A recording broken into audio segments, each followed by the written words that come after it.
video here, I'm going to be talking about coon squallers, the good and the bad about them.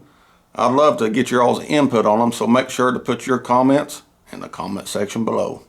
Let's get into it.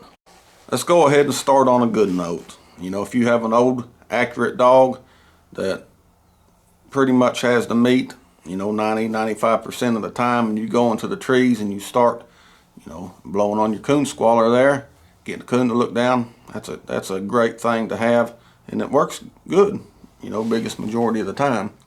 In my opinion, right here's some of the bad things about a coon squaller. I constantly am training young dogs. Love to train pups. I think if it wasn't for the pups, I don't know how much I'd really like to hunt, but I like to see young dogs get started, and I really have a good time. And in the winter months, the fall months when all the leaves are off, it's real easy to see the coons in the trees if they're there. Every now and then you might not see one, but the biggest majority of the time you see them. Then you can go in there and pet your dog and love on it and tell it good job and shoot the coons out to them and get on back to the truck. But when you walk into a tree with all these leaves on in the middle of summertime, you don't know 100%, if you ain't got the young pup with a good check dog or good older dog, you just don't know if the coon's there. And say they treat a possum or a squirrel, dogs can do anything, especially when you're hunting young pups.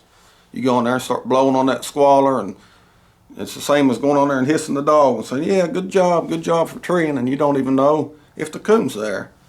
And that's my biggest concern with the coon squaller, and I think it can cause you a lot of treeing problems in the future.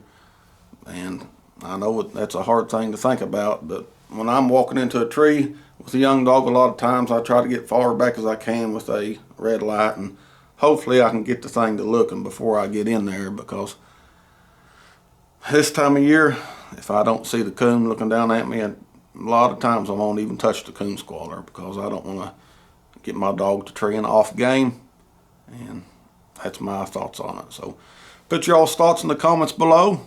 I'd like to get this discussion going. Y'all, thanks for watching. Until next time, put them on the wood.